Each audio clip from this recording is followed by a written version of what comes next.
Hey there friends, what's going on? It's Codiak here, back for another Outriders video, and today I want to hit you with something very quick but very important. As you guys no doubt know, farming is a big part of this Outriders demo, and whether you're doing the captain method or the now obsolete chest farm method, it's always about finding the most efficient way to do something. And after the demo patch on March 5th, there's now a new method that we have to consider, and that is repeatable side quests. Now obviously, we've been doing these for quite some time, but that reward at the end of the objective wasn't present. They're adding that into the game, and now it's a matter of which one is more effective at getting legendaries. Is it doing repeatable side quests, or is it killing captains? Now sadly, we don't have any data on that. People Can Fly aren't going to release the drop rate numbers for these repeatable side quests, but we do know that the captain efficiency, while it's good in practice, getting legendaries can vary wildly, from 30 minutes to 12, 16 hours I've seen on some of the comments of our videos. So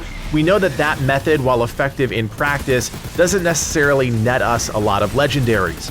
What I think we're going to find is that we're going to see this vein of people that are getting legendaries either a lot quicker using the repeatable side missions, or not so quickly and they go back to farming the captains. It's going to be a really interesting social experiment to see how the community reacts to that particular change, especially now that the loot chest method isn't really a factor. It's not part of the equation anymore, since you're no longer going to be able to get legendaries. Now the whole reason that you're here, I hope, is because you want to find out what side mission is the most effective and most efficient. Now, I can't answer the effective part because drop rates are going to vary wildly depending on the person and your RNG, but I can tell you what's the most efficient. I'm all about efficiency when it comes to games like this, because obviously I like to make videos, I need to be efficient with my time. That's kind of my shtick at this point. Now, I mentioned there are 3 repeatable quests in the game that you can consider, and they are Payback, which is the one where you talk to the downed soldier, and then you have to go up that hill into the building and kill that captain. You've got A Bad Day, which is where you go down into the Hellhounds area, fight through multiple rooms, and then find that vendor. And then the last one is Terra Infirma. That's where a lot of us have been farming. It's the older captain method. It's a bit longer, and you have to go through 2 different areas, clear out all of the enemies, and then you eventually rendezvous with some soldiers on a plateau. Now, each of them is not necessarily long. In fact, they're actually relatively close when it comes to start to finish completion, but one is a very clear winner, and that one is Payback.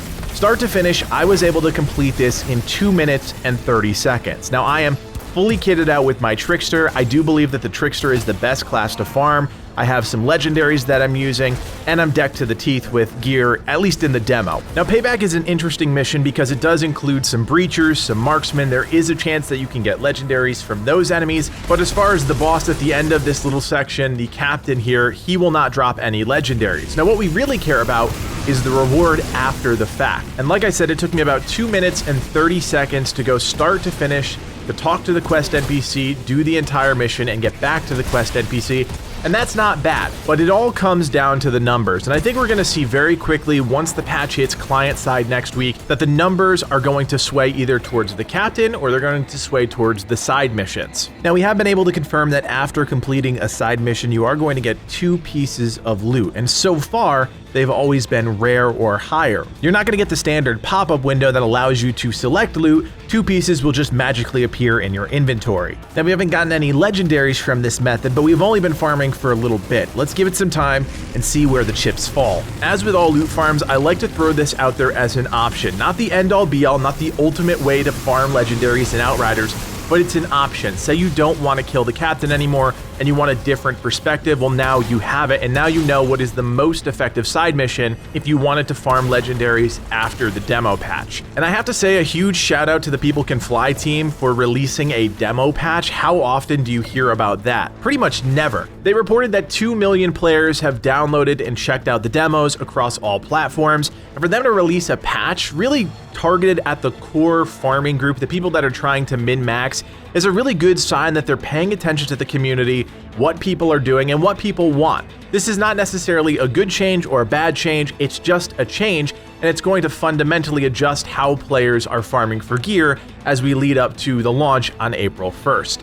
Now, if you guys do have any questions about this or any of the other side missions in the demo, feel free to leave me a comment in the section below. You guys know I do my best to answer as many questions as I can every night. And of course, while you're down there, don't forget to hit that thumbs up and of course, subscribe to the channel. It's completely free for you and it really does help us out a ton. We have a lot planned for Outriders in terms of content, guides, streams, so your support would be greatly appreciated. My name is Codiak, and from everyone here at Legacy Gaming, thanks for watching, and play on.